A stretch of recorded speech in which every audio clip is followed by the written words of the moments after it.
75 years ago, on the 16th of May, 617 Squadron took off from Scampton in Lincolnshire and flew into immortality. The Dambusters. The experts said it was an impossible mission against impossible odds.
Many folk have never heard of 617 Squadron.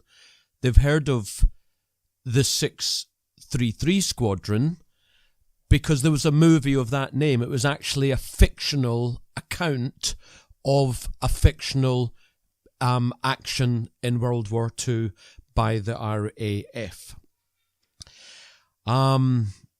It's fair to say that the movie of the Dambusters, I wonder if it was made again today, recounting that incredible story of how they came to come up with the idea of the bouncing bomb, the ball of explosives which bounced along the river straight into the dam wall and burst the river, and that helped our side so much.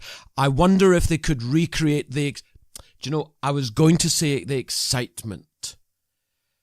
Well, the movie was exciting, but that's only because we weren't there. We weren't in those little planes which were being shot at by these great big massive land-based guns. We weren't being murdered. We weren't flying at only a couple of 100 feet in the air above the water in the dead of night, fighting for our liberty and our freedom. 55,000 British bombers died in World War II. We owe them a great deal of debt. Our freedom is founded on their lives. And those who lived, thank goodness they did. My name is Jonathan Davis, and this is the Booms and Busts Show. Good morning, good evening, and good afternoon. Today is Monday, the 21st of May. Some of you might be wondering why I didn't do a show last week. It's because, unfortunately, there was a mix-up in my office. Someone set up a meeting for me with a client last Monday. That stopped me doing the show, and then I wasn't able to do it on the Tuesday or even the Wednesday. I was up to here with work stuff. So I just gave up the ghost. But as the man said in the movies, what was it, on Independence Day, when the guy's shooting his fighter up into the funnel of the alien spacecraft, I'm back!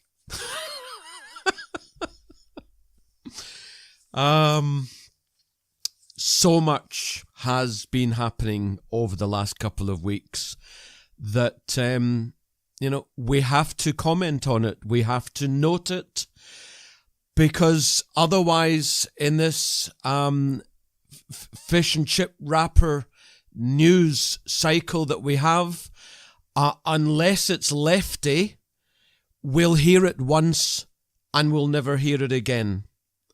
And only if it appeals to the lefties do we hear it again and again.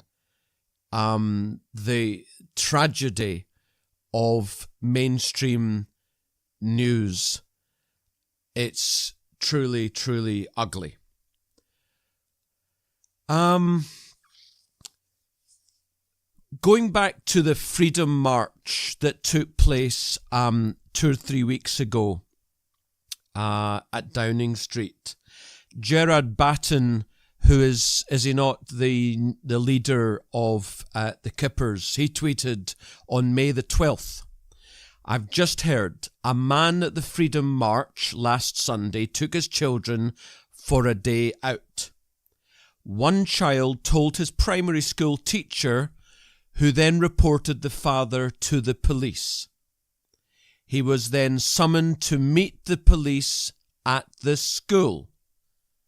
I'm alerting the press of details, story unfolding." Frightening. They went to a Freedom March. What is wrong with these people, with the school, with the teachers, with the police? What is wrong with them? Unfortunately, I've mislaid who actually tweeted this. I can't see it, but the drag artist who goes under the name and Twitter handle Vanity Von Glow, she's going to need some cash, or he's going to need some cash, I'm not quite sure. It says, if we're going to have people fired on the basis of guilt by association, what happens these days instead of tarring and feathering? Well, Vanity Von Glow has had shows cancelled, bookings cancelled left, right and centre by lefty bar and club owners. I have to say, that is despicable. Although Vanity Von Glow did herself to put out some messages about not associating with Nazis and so on, and because, this person attended the Freedom March, so I tweeted her, and I said, who were the Nazi speakers at the Freedom Day? He never responded. So I went again. You haven't yet told me who were the Nazi speakers at the Day of Freedom. I've never had a response, but I'll tell you, he did actually click to like my tweet. So I know that Vanity Von Glow saw the question. You notice the BBC News managed to spot and report heavily on the TUC march in London last week, but totally failed to spot the Freedom of Speech march the prior week. So we've had the Eurovision Song Contest. Deliciously ironic that a socialist Corbynite tried to disrupt the Eurovision contest. And who was the winner? Israel. On a heavier note, last week we saw the official opening of the US Embassy in Jerusalem. Incidentally, for those who don't know, that's not actually going to be the site of the US Embassy for about another year. There's going to be a very long transition between Tel Aviv and Jerusalem. They're taking their time, and rightly so.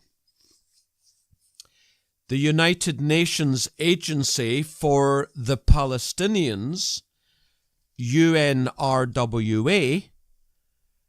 has reportedly helped facilitate last week's violent Gaza riots by joining the general strike called by the Hamas-affiliated riot organizers. And this is according to the Arabic language news site Elder of Zion, Ziyon, the Arabic language news site. Can I see that? In a statement, the committee said the strike will include official, popular, commercial, and all other aspects of daily life, including the institutions of the United Nations Relief and W, I don't know what W stands for, W Agency for Palestine Refugees.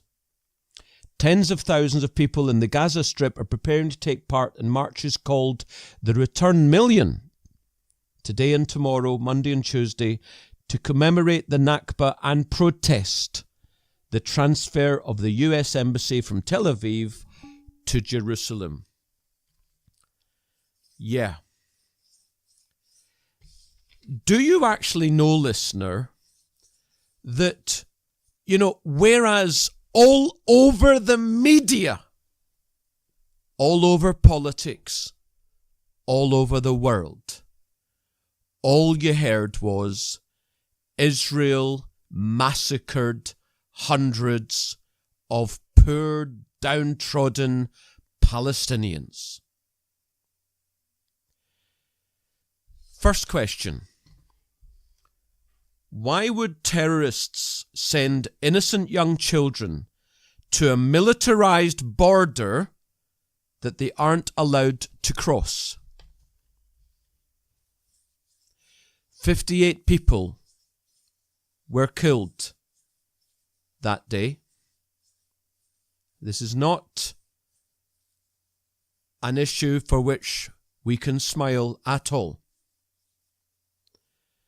Of the 58 who died, Hamas official Salah Bardawil has reported that at least 50 of them were Hamas members. Hamas is a terrorist organization which runs the Palestinian territories.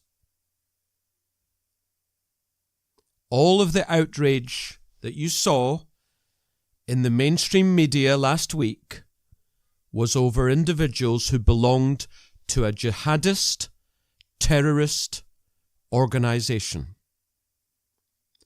And that was reported by Jordan Schachtel, who is the head of foreign policy and national security on CRTV.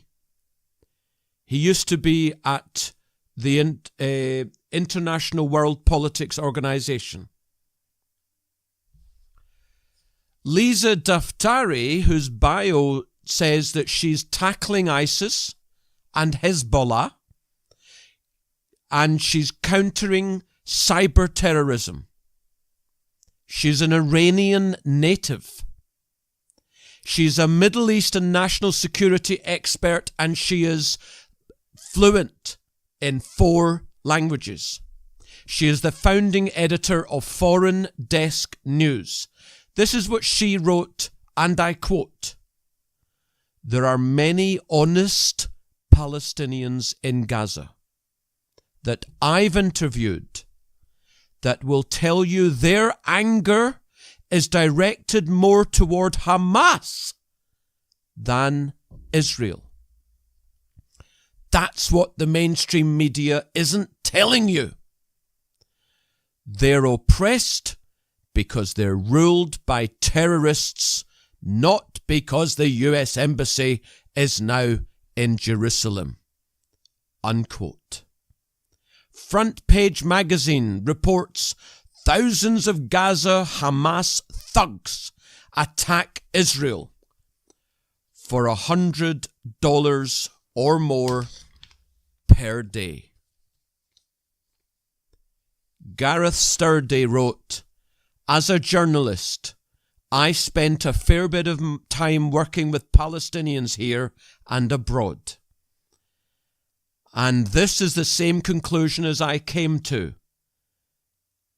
And he's talking about this from Spiked Online. "There is symbiotic relationship between our media's thirst for images of Palestinian victimhood and what Hamas encourages Palestinians to do. Hamas pushes Palestinians to take awful risks because it knows it will benefit politically." This is the reality, listener. If you watch the BBC News, Channel 4 News, the BBC discussion, political programmes, why? Why are you wasting your time? Why do you read the newspapers? It's not news. It's polemic. It's their prejudiced side of things. It's not news. It's not facts. So the EU statement opposing, indeed decrying, the US embassy move, inevitable it comes out of the EU, they are after all socialist, communists, fascists, and of course anti-Semites. Well, the good news is the statement was blocked by Hungary, the Czech Republic, and Romania. And what did the United Kingdom say? The United Kingdom, which is meant to be hand in hand with the United States, it abstained and said nothing. Now, talking about the mainstream media and how it distorts, how it makes it's just so ugly what it does. This is from the New York Times, and it reports, and I might have to repeat this because it's slightly complicated to get your head around it, that the FBI was worried that Donald Trump's claims of a rigged election would be reinforced if the public found out that the Trump campaign was spied on. What? The New York Times report states that the FBI was worried that Trump's claims of a rigged election would be reinforced if the public found out that his campaign was spied on. You think? It's just so ugly. The sooner these FBI, CIA, NSA people, etc., the sooner they are taken down, the sooner Clinton is taken down, the better. On This Week in History, on May the 14th, 1948, David Ben-Gurion, the head of what was then called the Jewish Agency, proclaimed the establishment of the State of Israel. A wonderful day for liberty and freedom, a beacon throughout the Middle East and the rest of the world. US President Harry S. Truman recognized the new nation on the same day. Good man. For that alone. And perhaps also for winning World War II. You get my vote. And they say that Truman was the greatest friend of Israel ever. And he probably was. Until January 2017. When the new president took over. And in just over a year, we've seen so many amazing things that he and the UN representative, Nikki Haley, has said about freedom, liberty, which is shone like a beacon within and out with Israel. And what they're allying with is not so much Jewish people. They're allying with women's rights, democracy, liberty, freedom of speech. They're allying with freedom to follow your own religion, your sexual tendencies. In other words, everything that we have in the West. It's the only country in the Middle East that has it. And yet, I know that some of you listeners saw the reports last week and tutted and wondered whether or not your support of Israel was appropriate. Well, that's when you hear the BS from the mainstream media, but when you hear the facts, you know for 100% sure your support for Israel is appropriate. I see on May the 16th, it's reported in the Trumpington Meadows area of Cambridge, only 20 or 30 miles from where I'm sitting right now, graffitied on a slide in a children's playground. Kill all Jews. And that's told to us by the campaign against antisemitism.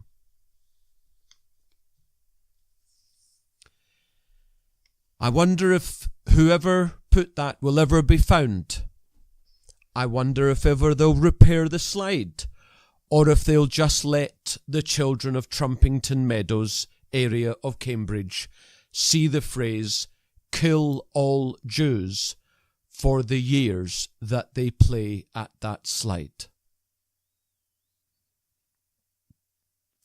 So the government is introducing prosecutions and jail sentences if you share hate posts online. Share, not initiate.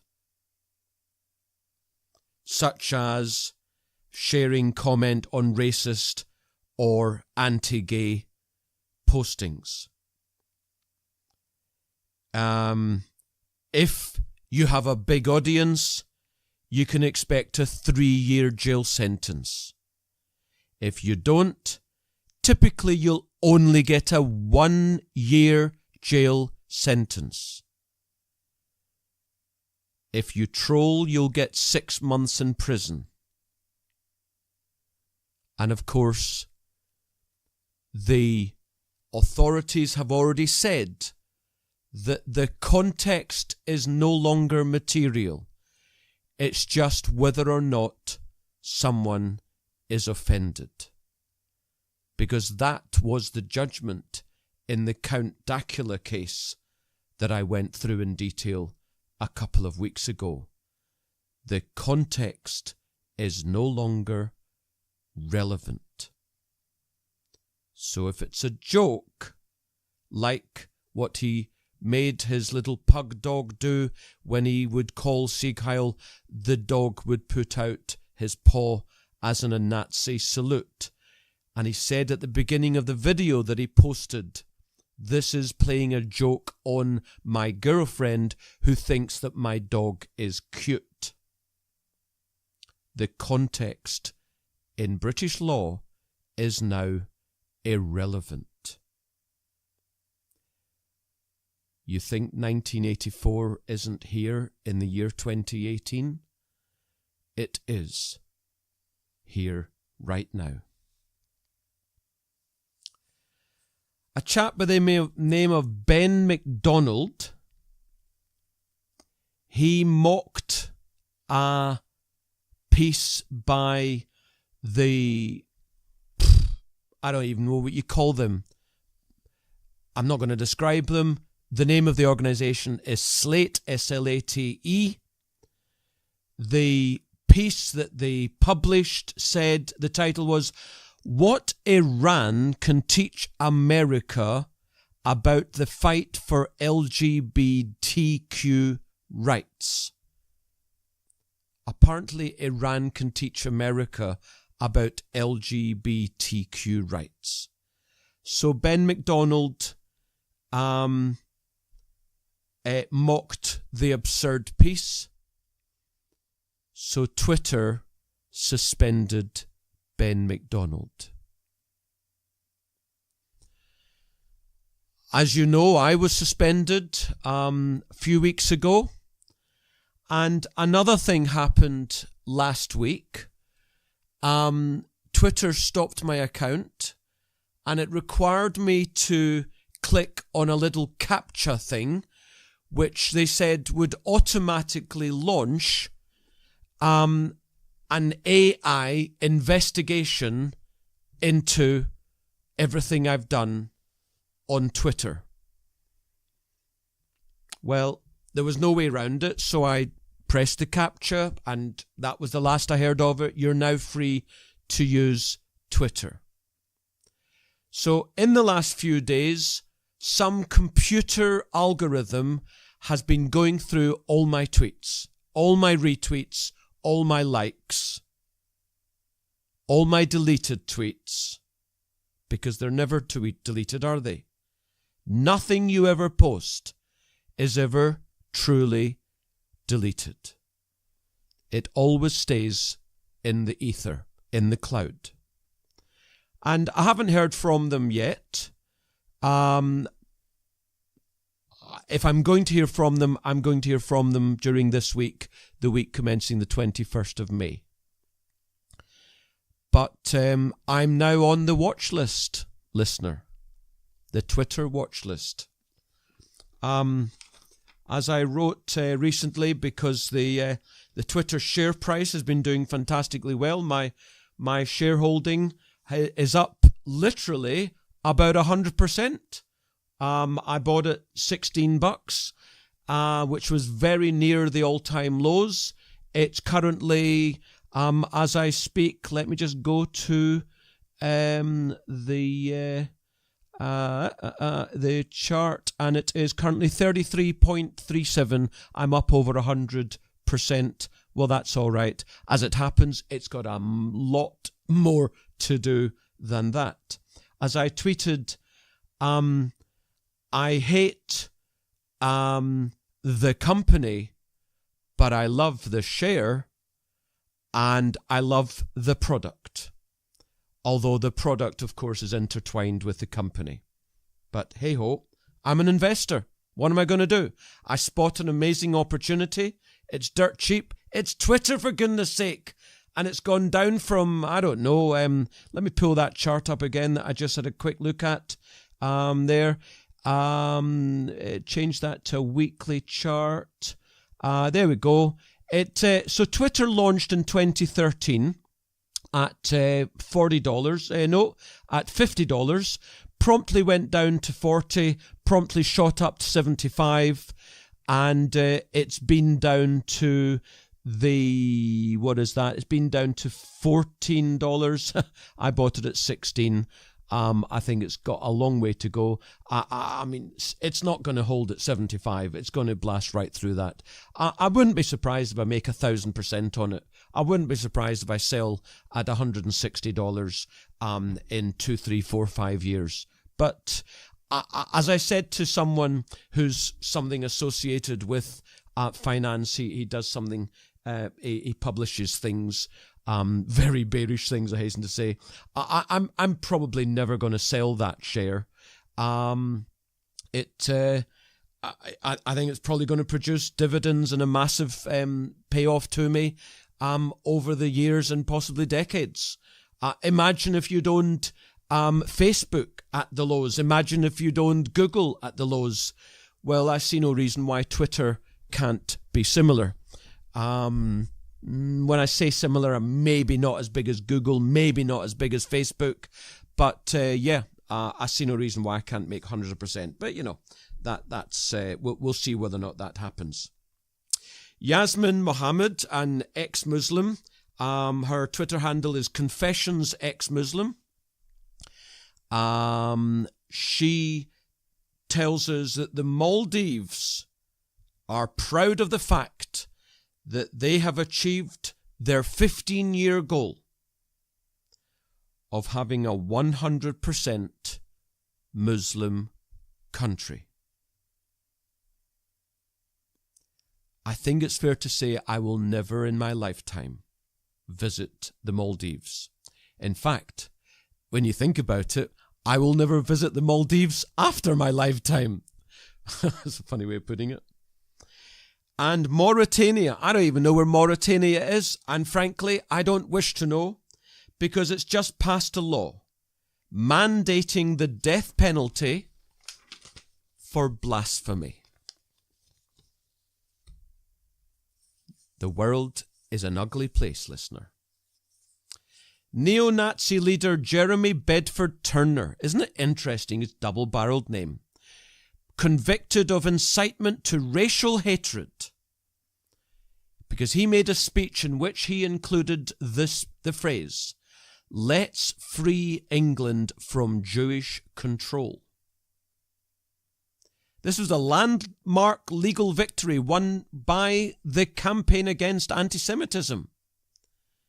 The chairman of the CIA said, this is Gideon Falter, the CIA had to battle the Crown Prosecution Service in court since 2015 to force them to prosecute this case.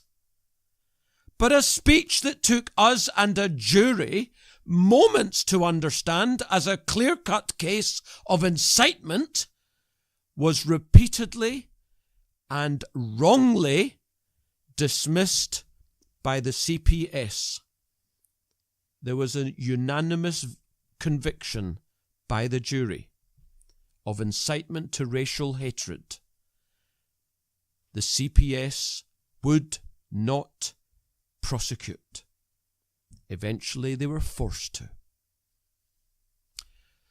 So there was some furore about grammar schools. Apparently the Tories are putting more money into it. They're not going to be building any more grammar schools.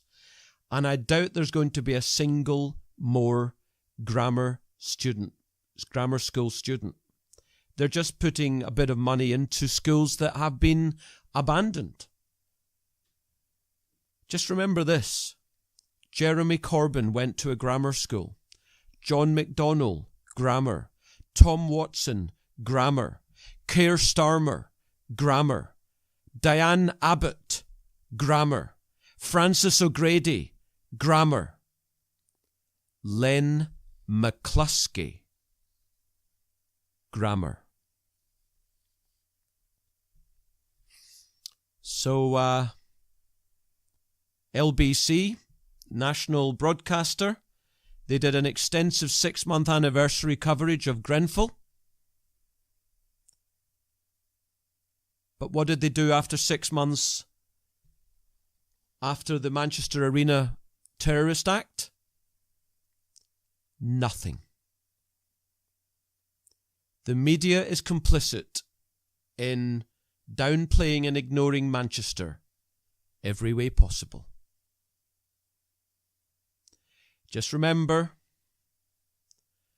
on the 22nd of May, 2017, a year ago tomorrow, men, women and children were murdered at a concert by an Islamic terrorist.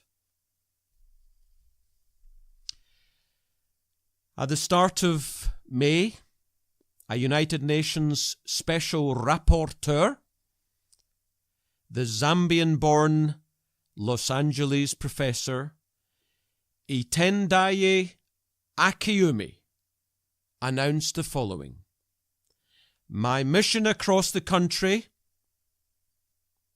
that's the UK, "will focus on explicit incidents of racism and related intolerance, as well as attention to structural forms of discrimination and exclusion that may have been exacerbated by Brexit." She aimed to put the focus on, quote, "xenophobic discrimination and intolerance aimed at refugees, migrants, and even British racial, religious, and ethnic minorities," unquote. After just under 12 days, she reported that the UK is a xenophobic, racist country. How dare she? How dare the United Nations call Britain a xenophobic, racist country? Nothing could be further from the truth. I'd like to ask Dr. Tendaye Akiumi if she's ever visited countries in the Middle East. I'd like to ask her if she's ever visited the Maldives. I'd like to ask her if she's ever visited South Africa. A UN so-called expert lionized by the left. This is a woman who supported Robert Mugabe's racist policy of torching and stealing white families' homes.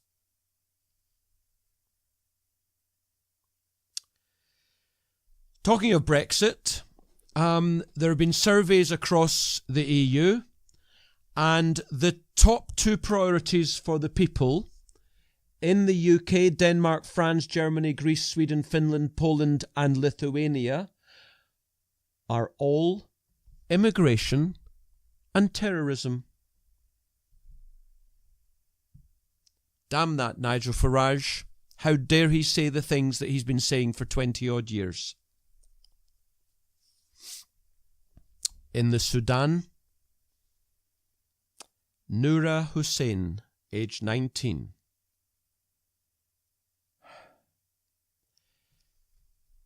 will be hanged after Sharia court convicted her of a premeditated murder of her husband, who raped her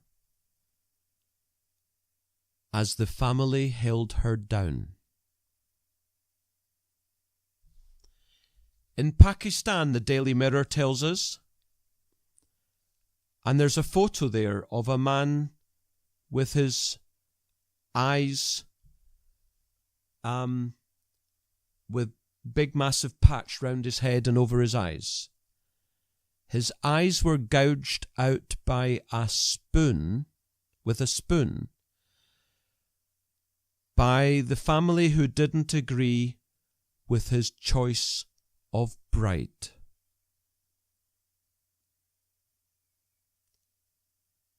I'm sorry. When I read stories like this, like these, I think to myself that Islamists are animals.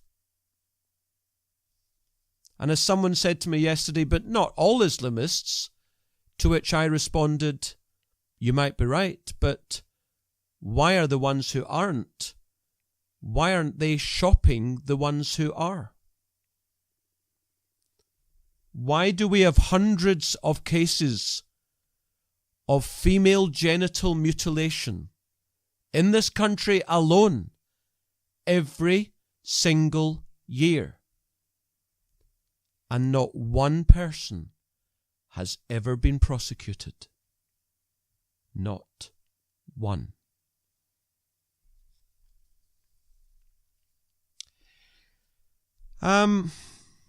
Back to the mainstream media. Some years ago, in May 11, WikiLeaks told us, May 2011, that following a Freedom of Information Act release, the Washington Post got hold of 24,000 Sarah Palin emails. And they put out a public call for 100 volunteers, which it managed in teams to find scandalous parts.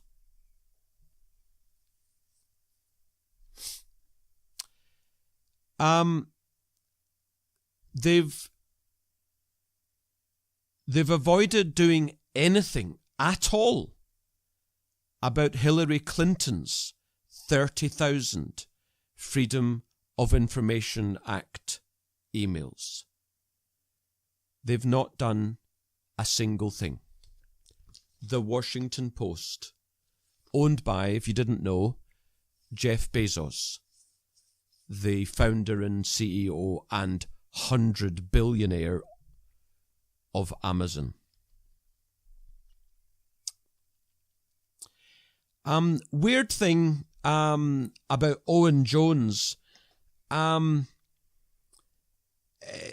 People are saying people are being nasty to Owen Jones. And this righty guy, Christian Nemitz, he's tweeted, quite remarkable, because just a few years ago, nearly everyone in the world liked Owen Jones. I've often heard right-wingers say, OJ is wrong about everything, and sometimes infuriatingly so, but I can't help liking the guy. Nobody says that anymore. And Daniel Hannan responded, actually, I still do. I find Owen Jones 84, at Owen Jones 84, personally, good-natured and politically sincere. Give the guy a break. He's been through a rough time in recent months. Daniel Hannan, you've just lost my vote. Venezuela yesterday had a trumped-up general election. The president, Nicolas Maduro, in 1991 to 1998, was a bus driver and a trade union representative. In 2000, he became an MP. In 2006, only 6 years later, he became a foreign minister to the communist predecessor, Hugo Chavez. In 2012, he became vice president. And then on the death of Chavez, in 2013, he narrowly was elected president. There were shortages of food and medicines. There were protests in 2014. He murdered 43 of the protesters. In 2017, there were more mass protests. He murdered 120. He put troops on the streets. In August 2017, he created a constituent assembly, bypassing Parliament. In January, they announced an early presidential election.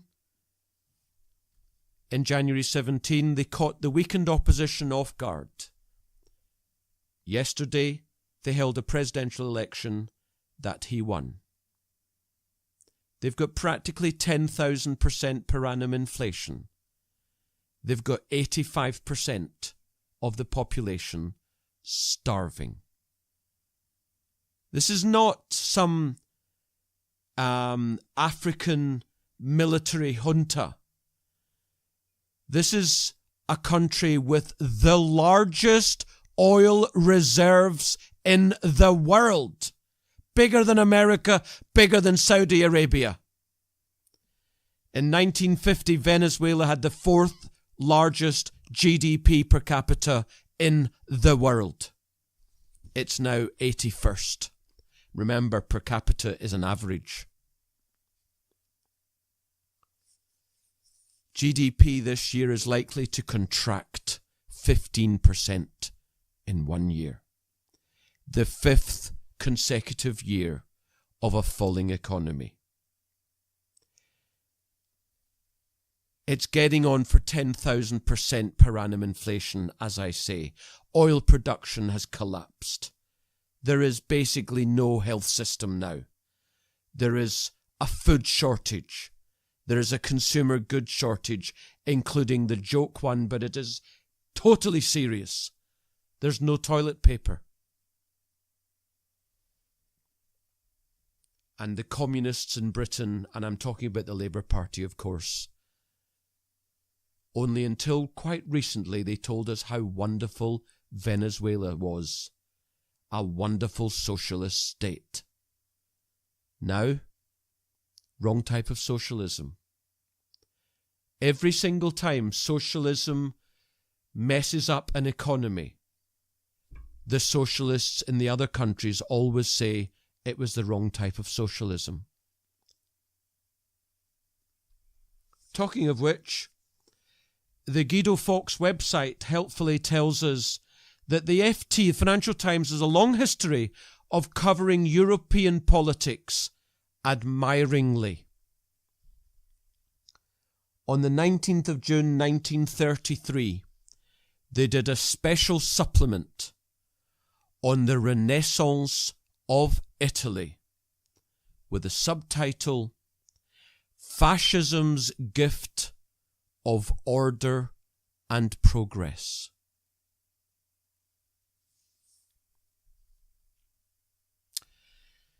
So, in Chile, suddenly 34 Catholic bishops have all resigned over a pedophile priest scandal. Another one. They've just resigned. They've not been hung, drawn and quartered. They've not been imprisoned for the rest of their lives. They've just resigned. How can these religious people, in whatever religion it is, how do they get away with this? Just because they follow something in which there is no evidence that it actually ever was in existence? It's amazing. And, no, not quite finishing politics yet. Jon Snow of Channel 4 News, late 60s, multimillionaire, socialist, of course. I've actually been interviewed by him a couple of times, live, on air, on telly, talking about economics and house prices. I used to rate him. Haven't rated him for years. He tweeted this. I am a journalist. No, you're not, as it happens. And I live in a representative democracy. Referenda are a distortion of our democracy. Given what Hitler achieved through referenda, I'm surprised that more people are not aware. If a general election elects a government on a leave ticket, I would abide by it. That's what he tweeted. The inference being, the referendum of June 16 had zero validity. But even if it did, we should have a general election to sort out the mess. He's a journalist, eh? That's what he reckons. So how come he doesn't know that the Tories campaigned on a manifesto which said, we will get on with the job and take Britain out of the European Union? How come he doesn't know what UKIP said? How come he doesn't know that Labour said, Labour accepts the referendum result, unite the country around a Brexit deal? How come he doesn't know what the DUP said? The DUP support leaving the European Union. In other words, 4 major political parties stood on a leave ticket. We've had the general election. Jon Snow, you are an anti-democratic fascist. And talking of Brexit, just remember this, listener. Brexit is less than 7,500 hours away. Well, we'll see whether or not it actually happens. And on a slightly light note, England's going to Russia for the World Cup next month. And I read that a British intelligence expert warned English footballers against exquisite Russian women who might distract them from what they need to do in the World Cup.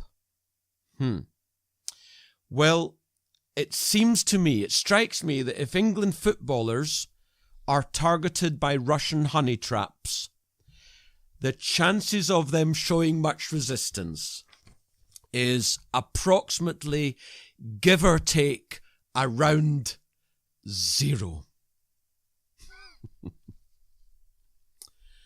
I want to move on to economics and markets. I've got roughly 10 minutes less, so not much. The 5-year break-even inflation rate means, what does the market believe inflation's going to be in 5 years? And as of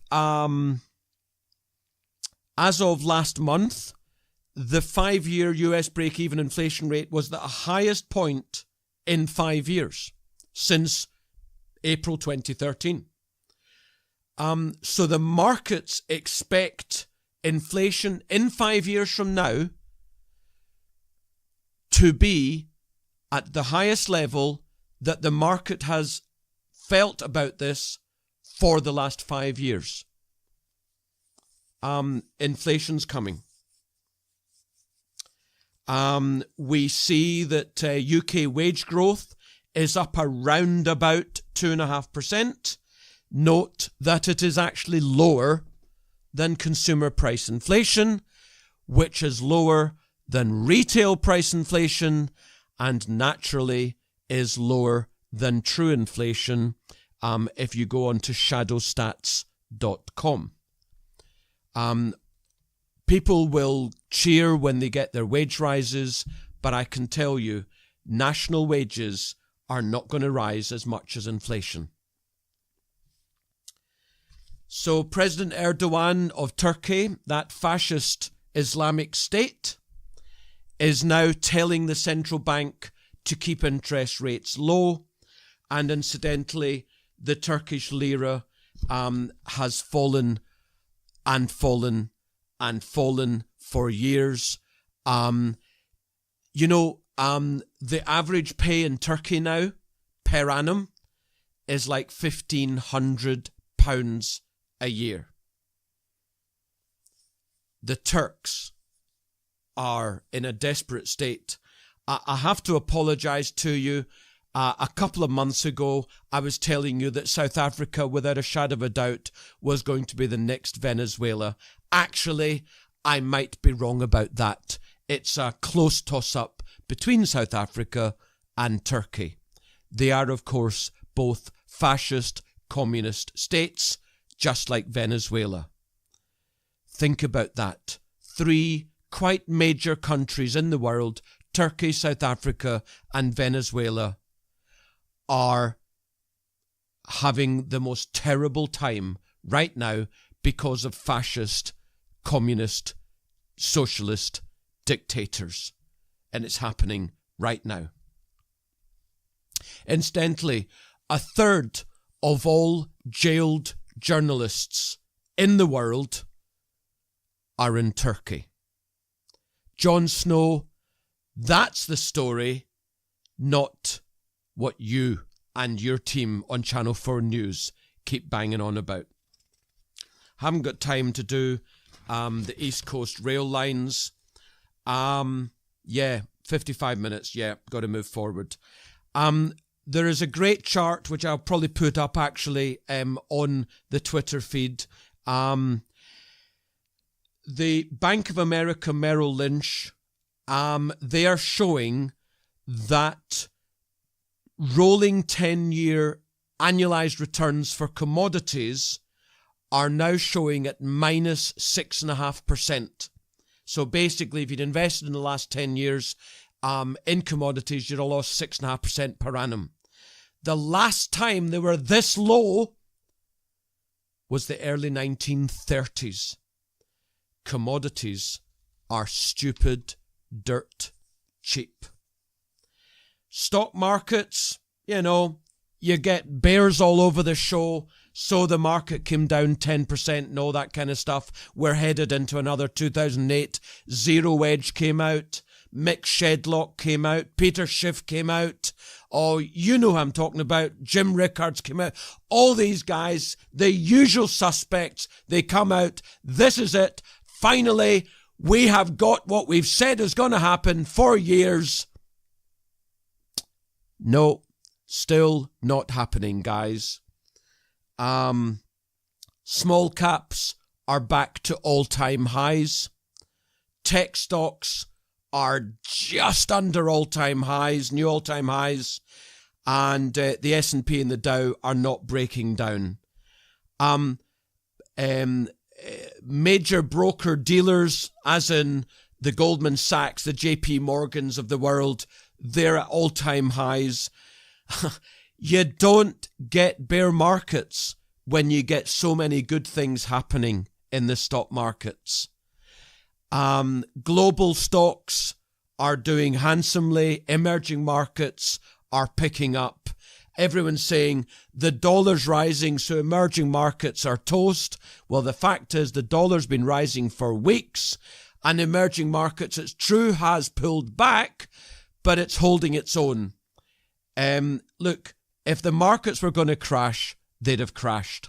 They're not crashing. Gold, I've been saying be bullish. I've been saying for months, $1,300 to $1,310 an ounce. Above that, you got to be bullish. Below it, you got to be bearish. We're currently standing, as I speak, at gold 1,290. It's been down to, of course, into the 1270s. It seems to me it's going to go down still a little bit further. The FOMC are meeting in June. They're going to raise interest rates. That could be the catalyst for the gold markets rising. 58 minutes. Thomas Sowell said recently, quotes of the week, one of the reasons it has taken so long for some people to finally see through Barack Obama is that people do not like to admit, even to themselves, that they have been played for fools by a slick talking politician. And I haven't got time. Yeah, just about. Okay. Alexander Solzhenitsyn. The Soviet